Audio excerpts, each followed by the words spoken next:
পটুয়াখালী জেলা জামাতের অফিসে বিএনপি নেতা শরীফ সালাউদ্দিনের নেতৃত্বে হামলার চেষ্টা করা হয়। কিন্তু প্রশ্ন হলো, কেন এই হামলা? দীর্ঘদিনের মিথ্যতা ভুলে কোন পথে হাঁটছে তারা? ঘটনার সূত্রপাত কোথায়? জানা যায়, গত মঙ্গলবার আইনজীবী সমিতির মনোনয়নপত্র দাখিল করার সময় জামাত সমর্থিত আইনজীবীদের ওপর হামলা করে বিএনপি সমর্থিত আইনজীবীরা। সেই হামলায় জামাত সমর্থিত বেশ কয়েকজন আইনজীবীদের রক্তাক্ত করা হয়, তারা হাসপাতালে ভর্তি হয়। জামাত সমর্থিত আইনজীবীদের ওপর হামলা করেই তারা ক্ষান্ত হয়নি। জেলা জামাতের আমির, সেক্রেটারি সহ আরো 11 জনের বিরুদ্ধে তারা মামলাও করে। মারও খেলো জামাত, আবার মামলাও করে জামাতের নামে। বাহ প্রিয় বিএনপি, বাহ! তারা মার দিয়ে মামলা করো, তারা ক্ষান্ত হয়নি।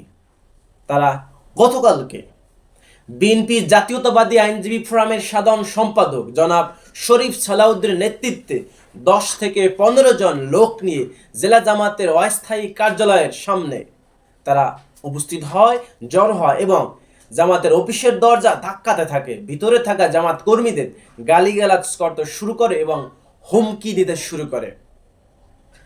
ভিতরে থাকা লোকজন জামাত ইসলামের নেতৃবৃন্দ জানালে তৎক্ষণাৎ জামাত ইসলামের নেতৃবৃন্দরা উপস্থিত হয় এবং তারা পালিয়ে যায়। জামাত ইসলামের কর্মীরা রাত 10টার দিকে একটি বিক্ষোভ মিছিল বের করে। জাতীয়তাবাদী আইনজীবী ফোরামের সাধারণ সম্পাদক শরীফ সালাউদ্দিনের চেম্বারের দিকে অগ্রসর হলে জেলা জামাতের আমির মিছিলটিকে সেখানে থামিয়ে কথা শেষ করে দেয়। কিন্তু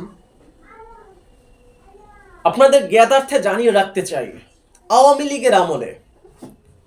লীগের আমলে জামাত ইসলামীর অফিসে হামলা করার সাহস আওয়ামী লীগের লোকজনও দেখাতে পারেনি।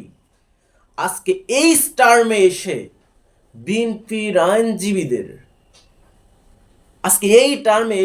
তারা জামাতের অফিসে হামলার চেষ্টা করে।